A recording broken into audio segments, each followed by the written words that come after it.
So growing up in the Mile High City, I remember being a kid driving to Denver over I-25 where it comes up on this overpass over Broadway. And you have this great view of downtown Denver there. And I would look at the city and think, gosh, this is such a beautiful place. Why don't more people live here? Wait, so it's your fault we're so overpopulated and so many people are coming here? I guess so. I totally jinxed it. Well, we are Jake and Megan Friedel. We are your full-time real estate agents, but we're also your part-time tour guides to all things Denver living. And we are Colorado natives, so we know the ins and outs. And today, we want to tell you about all the things we love about the Denver area. We've grown up here. We went to college here. I went to CSU. I went to CU, Go Buffs. Go Rams. And you know, our mom was the CFO of CDOT, so she worked on a lot of the infrastructure for the roads and highways here. That's the Department of Transportation, so that is her fault. Yeah, sorry, that's our mom. But we want to tell you all the things there are to love about Denver, so stay tuned. We've got some really good stuff and some unique perspectives that a lot of people don't have. Make sure you subscribe and check out all of our information in the description below.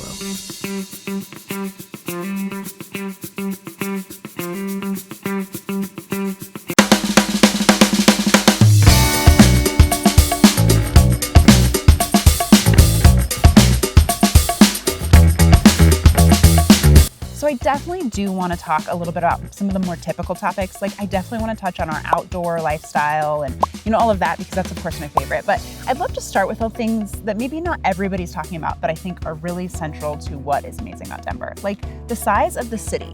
I think it's kind of the perfect in between. We're no New York or Chicago or anything like that, but we've still got a pretty ample city that has all of the amenities. It has, some pretty good restaurants. Some people will ding me on that. But it's still got like a lot of hustle bustle, a lot of things to do without being overwhelming, like miles and miles of city. Do you agree? I do. I mean, it definitely does not feel like you're in a concrete jungle in Denver. So we've got about 3 million people in the metropolitan area. Denver proper itself is about 850,000 people. So it's a really nice size. It's the kind of place that supports tons of infrastructure and fun things to do, but it's also the kind of place where you might run into some friends unexpectedly when you're out and about. I have some clients, they live over in Union Station, and they said that is their favorite thing about moving to Denver is they have this like really cute city life, but they said every day when they're walking to their favorite coffee shop, when they're going to their favorite date night, they run into the same people all the time. And they said they still feel like this really small town community while still having that, all of the amenities and lifestyle of the city. Yeah, and there's lots of little communities that kind of intertwine together. Like it happens to me frequently when I realize one of my friends knows another friend from a completely different walk of life. And that's just really cool. It feels really warm, like I'm part of this community that's interwoven together. Yeah, I think it's kind of the perfect mix. So let's talk about a bit about the cultural scene that's available in the city. Which I'm gonna let Jake take over because we all know that I am pretty lacking of culture. An uncultured swine is what you may have said moments ago. Maybe. So with that size of a city, it actually comes along with the ability to support tons of culture. We have an amazing art scene. There's tons of museums around the city. There's the Denver Museum of Contemporary Art. Of course, the Denver Art Museum is incredible and beautiful. It's got this really cool building. It's really cool architecture.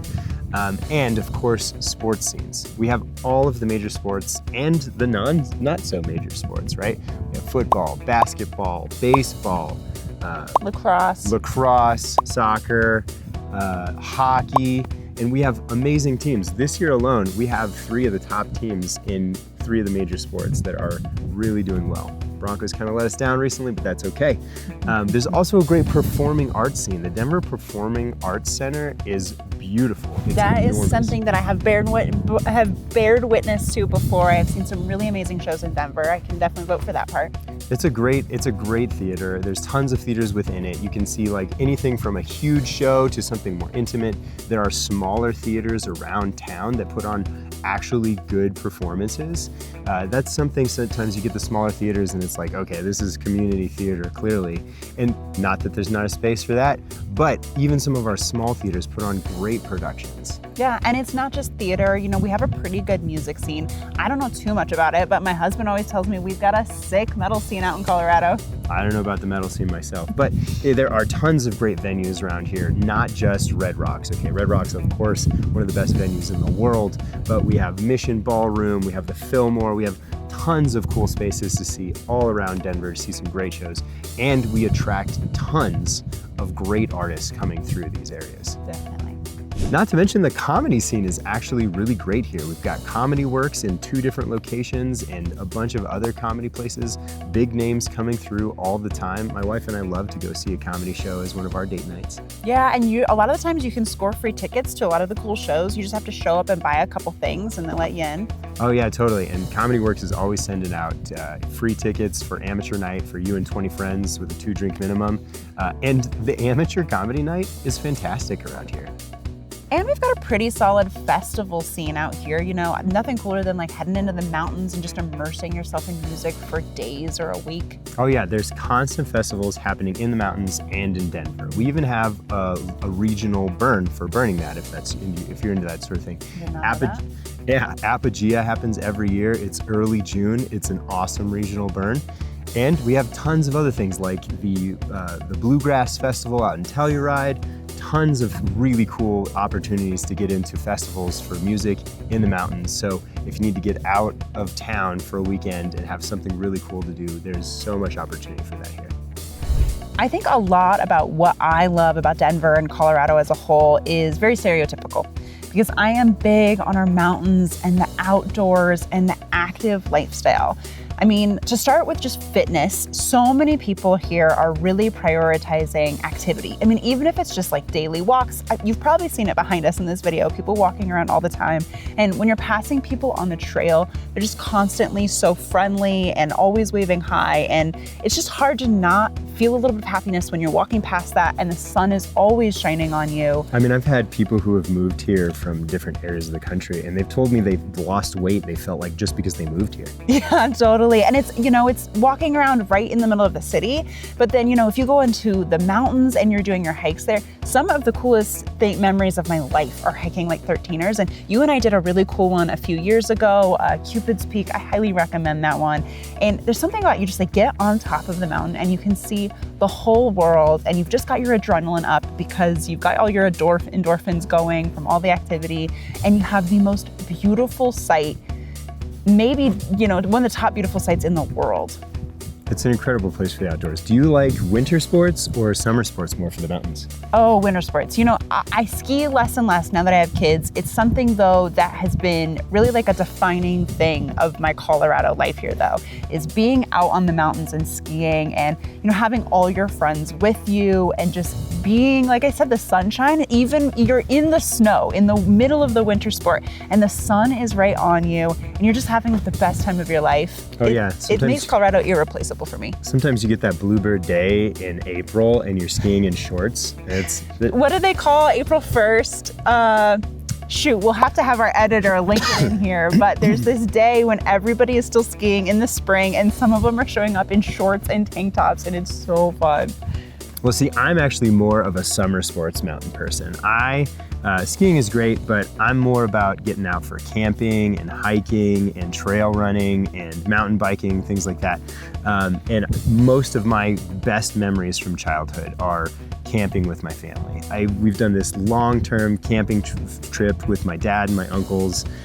We go fly fishing. The fly fishing here is absolutely world-class. There's such cool experiences available for fly fishing. You can do rafting fly fishing trips. So I'm more of a summer guy, but there's really just something for everyone in the mountains. Except for the number one complaint I get about Colorado is that we're landlocked. So we do have some lakes, we do have some, fly fishing, stuff like that. But if you were looking for like the big time water sports, that's one area you might feel like you're lacking a little bit.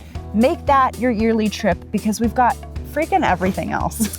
Yeah, that's something I've always said about Colorado is like the only problem with Colorado is that it's landlocked, but it's also a great reason to encourage you to travel because we don't have an ocean and we have some tiny kind of pitiful lakes, but it forces you to be like, okay, well, we need to get out of here for a little while and go to the beach. Definitely. And hey, where there's no water, there's no bugs, or, very little. Although I did go on a backpacking trip once where we got eaten alive by mosquitoes. The whole trip was ruined. It really sucked. But that is a very short window that's deep in the mountains where we were near some of the small lakes. As a whole, as far as like spiders or big, scary, creepy crawlies, very, very minimal. Although the moths, if you're in the rural area, suck. That's about all you can find. Yeah, but moths are just like kind of annoying, right? They're not really Super a nuisance. They're gross, but in general, there's not a whole lot of flying critters that are bothersome here. You know, we have wasps and bees, but it's not too bad. They're nothing like Texas wasps. Those things are terrifying. I have heard nightmare stories. Also, the weather here is just generally amazing. So we get 300-ish sunny days a year. And right now it's January and we're out here. I'm in my blazer. A light little jacket. It's a beautiful 45-degree day and it's really simple. So this is actually what we call Colorado patio weather. In the middle of the winter, when it's been really cold, we get these beautiful days. And if you're a server, you're gonna have to go in and out because everyone's flooding the patio this time of year. Yes, I mean, and people who move from other places where maybe even the temperature is a little warmer, they don't even care that they're coming somewhere colder because the sun is out all the time. I've had people tell me like the way that affects their mood, that, you know, even if it's cold, they gotta bundle up, they gotta have all the layers. With the sun shining on them and soaking that in, it kind of just negates it all. That's right, and it's a funny thing is, this is the only place where it could be like 35 degrees outside, but you have to put your air conditioner on in the car because the sun is baking you through the windows. Yes, or because it was 30 degrees 2 hours ago, but now it's all the way up to 60. And of course, the humidity feature. Wait, I thought we were talking about things we love. Well, that is something I love. I'm saying like that we don't have the humidity. Right. You don't love that. I hate it. I do not like the dry here. Okay, well, let me pitch my pitch here. So a lot of people really struggle with the dryness. You know, you gotta cracked hands, you gotta lotion up, you gotta have the humidifiers. I do get that, but I hate stepping out of a shower in Florida or parts of Texas, and you step out of the shower and you dry off, and then you're exactly as wet as you were before you got in the shower. I hate that feeling. I hate the way my hair is. I hate that like nothing is ever fully dry. You have to like dry everything off completely if you want it to stay dry. See, I don't have the hair problem, so I actually really love, like, it feels like, I go to Florida, it feels like I'm in a sauna all the time and my skin is so moist. It's not, the dry is tough for me. I'll just say if you're in the middle of summer in the Denver area and you're feeling a little too hot, at least you're dry.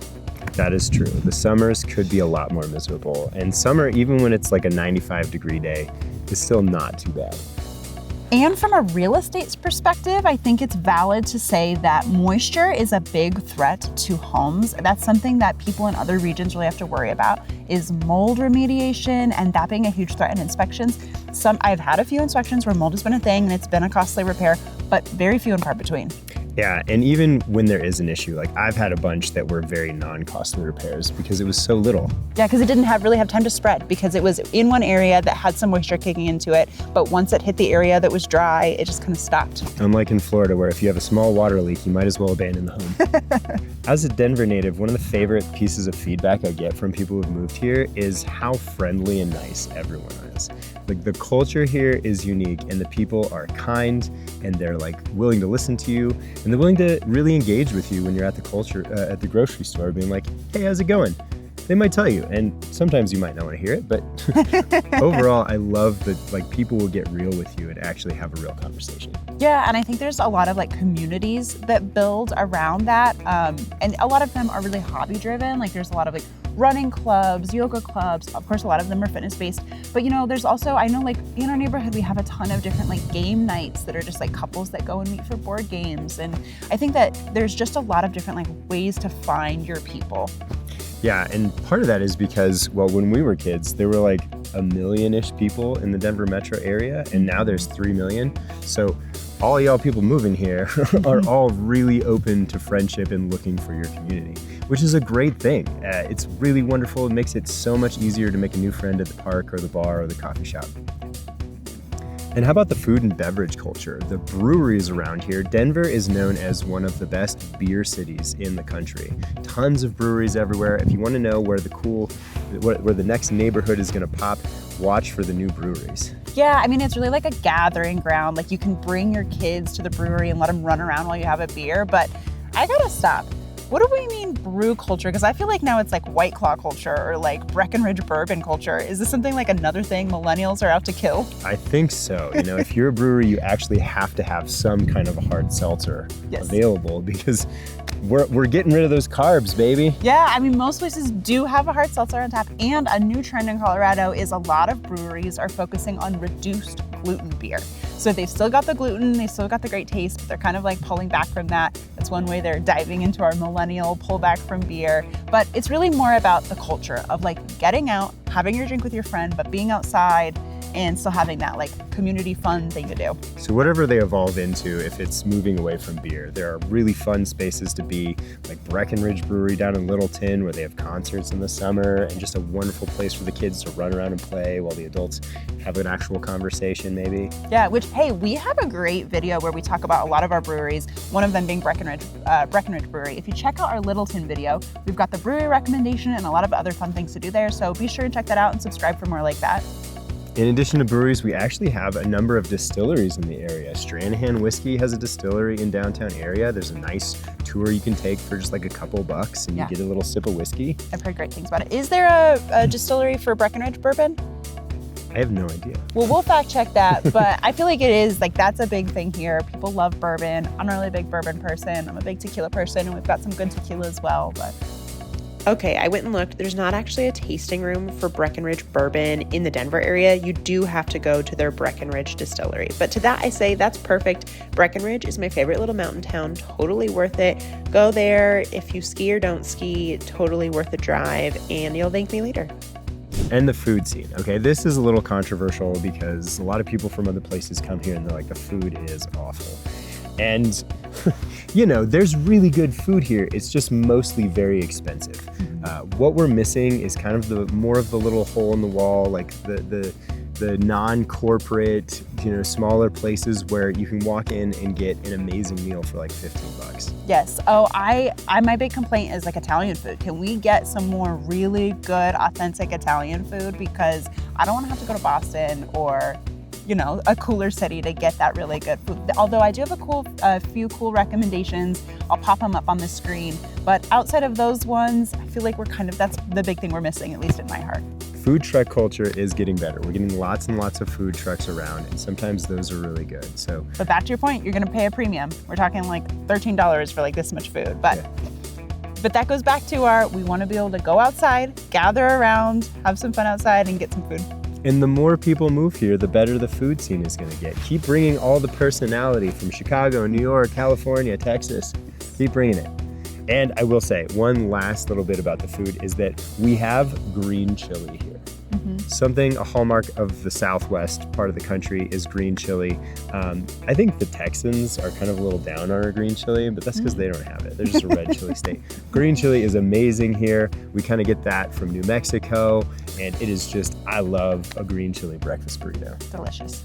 Another thing I think we don't talk about enough is the strength of the economy in Denver and Colorado generally. If there's a recession, we generally recover a little faster than most of the country on average. Sometimes we're a little immune to some of the rolling recessions the country's been seeing. And generally just like tons of opportunity, lots of hardworking folks out here. So anything from aerospace and engineering with the Boeing Center and Lockheed Martin to great opportunities for hospitality, medical centers, health and wellness. I mean, everybody's all about the health and wellness here. So if you have a nutrition degree or something like that, you're going to find some people who want to be clients. Yeah, but we are lacking a little bit on trades. So, you know, if you are in the trade industry, we could really use you here. Come on over. We need some more. We need some more construction and some contractors and folks like that. And then financial services and, you know, tech are both really big out here. Oh yeah, Charles Schwab has a massive campus in Lone Tree. The tech industry is a staple of the Denver economy. We even have a lot of stuff going on with cryptocurrency out here. And you know, along with really strong employment and really good job opportunities, there are a lot of financial benefits to being in Denver.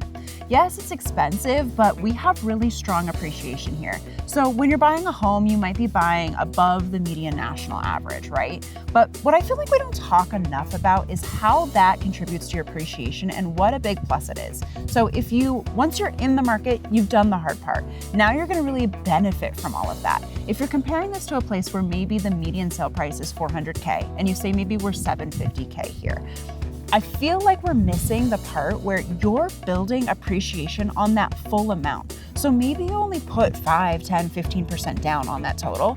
You're going to accrue appreciation year after year on that total amount. And appreciation on 750K is a lot more appreciation than on 400K. So when you go to sell that, you're cashing in on that a lot. And that's not even touching on the fact that the appreciation rate in Colorado is higher than the national average. So where nationally over the past about 50 or so years, we see about 4.5% appreciation in homeownership. In Denver area or Colorado as a whole, we see about 5.9. That's a pretty strong difference. Not to mention, just on a state level, the taxes here are phenomenal. So if you're coming here from Texas, our property taxes are insanely low in comparison to yours.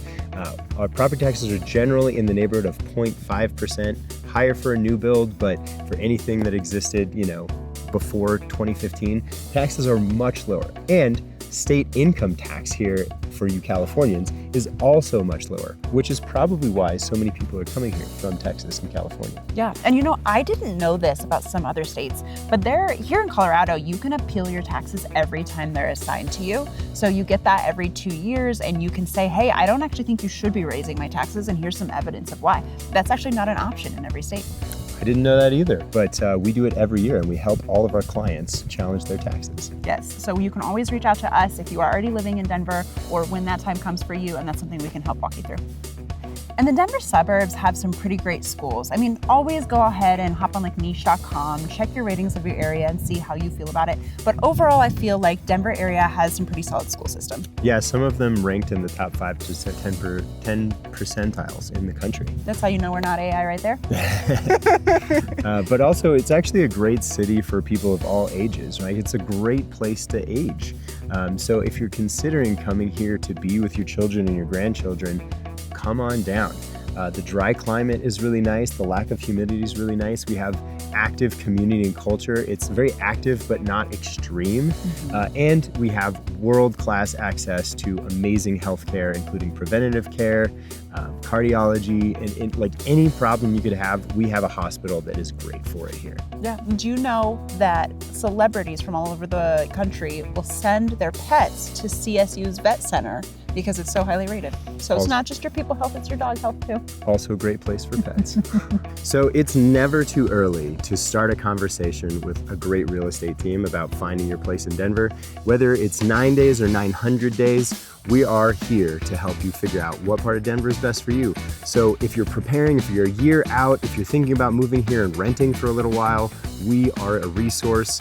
Please check out our information below. It's time to schedule a call. Or a text or an email. And hey, we have more videos about maybe the things that are not so great about Denver, things that you need to question before you make the move. So be sure and subscribe and you can be the very first to get all of it. See you next time.